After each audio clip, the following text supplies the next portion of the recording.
उड़ीसा के जगन्नाथपुरी में समुद्र तट के किनारे बसा एक छोटा सा गांव था, जहां लोग भले थे, सादगी से जीते थे और भगवान पर अटूट विश्वास रखते थे। उसी गांव में रहती थी आराध्या, एक सीधी सादी, शांत स्वभाव की लड़की, जिसकी दुनिया बस उसके माता पिता और भगवान जगन्नाथ जी की भक्ति तक सीमित थी। आराध्या का एक अटूट नियम था, चाहे कितनी भी ठंड हो, बारिश हो या तबीयत खराब क्यों न हो जाए, वह हर सुबह सूरज निकलने से पहले उठती, नदी से जल लाती और गांव के पुराने जगन्नाथ मंदिर की साफ सफाई करके पूरे मन से पूजा करती। लोग कहते थे, इतनी छोटी उम्र में इतनी सच्ची भक्ति, क्या भगवान सच में इसकी सुनते होंगे? और आराध्या बस मुस्कुरा देती। उसके पिता हरिनारायण एक गरीब बड़ी थे, दिन रात मेहनत करते, तब कहीं जाकर घर चलता। पैसों की तंगी के कारण आराध्या अपनी पढ़ाई आगे नहीं बढ़ा पाई, लेकिन उसने हार नहीं मानी।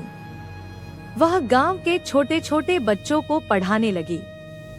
बच्चे उसे दीदी कहकर बुलाते और बहुत प्यार करते। लेकिन हर कहानी में एक अंधेरा भी होता है।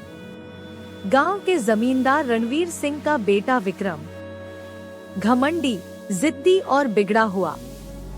उसे आराध्या की इज्जत और सादगी बिल्कुल पसंद नहीं थी। वह अक्सर उसका रास्ता रोकता, ताने मारता और परेशान करता। एक दिन सुबह सुबह जब आराध्या स्कूल जा रही थी, विक्रम अचानक उसके सामने आकर खड़ा हो गया। कहाँ जा रही हो इतनी जल्दी? मास्टरनी जी, उसने हंसते हुए कहा। आराध्या का चेहरा गुस्से से भर गया। रास्ता छोड़ो विक्रम, वरना अच्छा नहीं होगा। विक्रम और जोर से हंसा। अच्छा नहीं होगा? तुम क्या कर लोगी? आराध्या बिना जवाब दिए वहां से निकल गई। लेकिन उसके कदम तेज थे और दिल घबराया हुआ।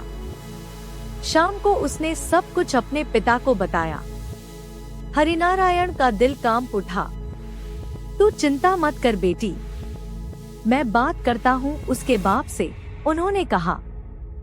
अगले दिन हरिनारायण जमींदार रणवीर सिंह के पास पहुँचे। हाथ जोड़कर सारी बात बताई। लेकिन जवाब सुनकर उनके पैरों तले जमीन खिसक गई। अपनी लड़की को घर में रखो, ज्यादा बाहर घूमेगी तो यही होगा, समझे? हरिनारायण चुप हो गए। क्या कहते? गरीब थे, आवाज कहां से लाते? समय बीतता गया। फिर आया रथ यात्रा का दिन। पूरे गांव में उत्सव था। ढोलन गाड़े, भजन, सजावट। और रणवीर सिंह ने बड़े गर्व से भगवान जगन्नाथ को सोने का मुकुट और गहने चढ़ाए। भीड़ इतनी थी कि आराध्या दूर खड़े होकर ही दर्शन कर पाई। लेकिन उसके चेहरे पर फिर भी संतोष था। भगवान ने देख लिया, बस वही काफी है। अगली सुबह जैसे ही आराध्या मंदिर पहुंची, वहां अफरातफरी मची हुई थी।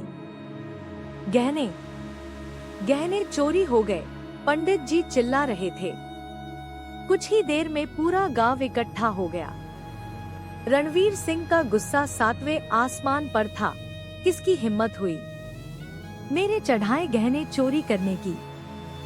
तभी पंडित जी हिचकते हुए बोले, साहब, सुबह सुबह तो मंदिर में सिर्फ आराध्या ही आती है। एक पल में सबकी नजरें आराध्या पर टिक गईं। तो चोर तू है? रणवीर सिंह गरजा। आराध्या के होंठ कांपने लगे। नहीं मालिक, मैंने कुछ नहीं किया, मैं तो सिर्फ पूजा करती हूँ। झूठ बोलती है, भीड़ में से आवाज आई। हरिनारायण की आंखों में आंसू थे, लेकिन वो कुछ बोल नहीं पा रहे थे। आराध्या धीरे धीरे भगवान जगन्नाथ के सामने गई और बैठकर रोने लगी। हे प्रभु, क्या मेरी भक्ति में कमी थी? अगर मैं सच्ची हूँ तो आज मेरी लाज रख लो। मंदिर में सन्नाटा छा गया। तभी अचानक एक अजीब सी आवाज आई, माँ, माँ। रणवीर सिंह का छोटा बेटा राजू जोर जोर से रो रहा था। उसके हाथ से कुछ गिरा। टन्न। सबकी नजरें उस चीज पर पड़ी। वो वही सोने का कंगन था। ये तेरे पास कैसे आया? रणवीर सिंह चिल्लाया। राजू डर गया। भैया, भैया विक्रम ने दिया था खेलने के लिए। पूरा मंदिर हिल गया जैसे। विक्रम? रणवीर सिंह की आवाज गूंज उठी। विक्रम कांपने लगा।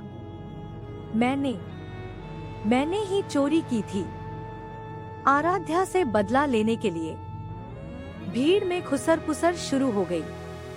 हाय राम, निर्दोष पर इल्जाम लगा दिया। रणवीर सिंह के चेहरे से घमंड गायब हो चुका था। वह आराध्या के सामने झुक गया। बेटी, मुझे माफ कर दो, मैंने तुझ पर शक किया।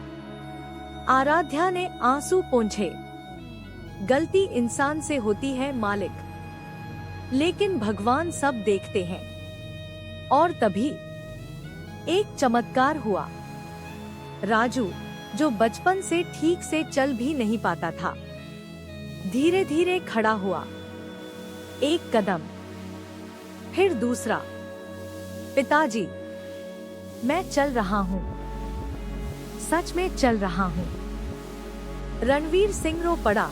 हे जगन्नाथ, आपकी महिमा अपरंपार है। वह आराध्या की तरफ मुड़ा। बेटी, ये सब तेरी सच्ची भक्ति का फल है।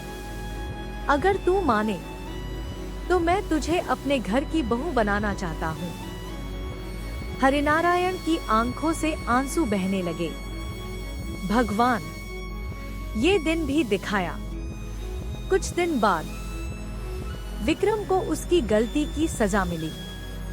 रणवीर सिंह का स्वभाव बदल गया और गांव के लोग कहते थे, देखा, सच्ची भक्ति में कितनी शक्ति होती है। भगवान जगन्नाथ अपने भक्तों की लाज जरूर रखते हैं। अगर आपको ऐसी भावनात्मक और भक्ति से भरी कहानियां पसंद आती हैं, तो अभी चैनल को सब्सक्राइब जरूर करें, क्योंकि यहाँ हर कहानी दिल को छू जाती है।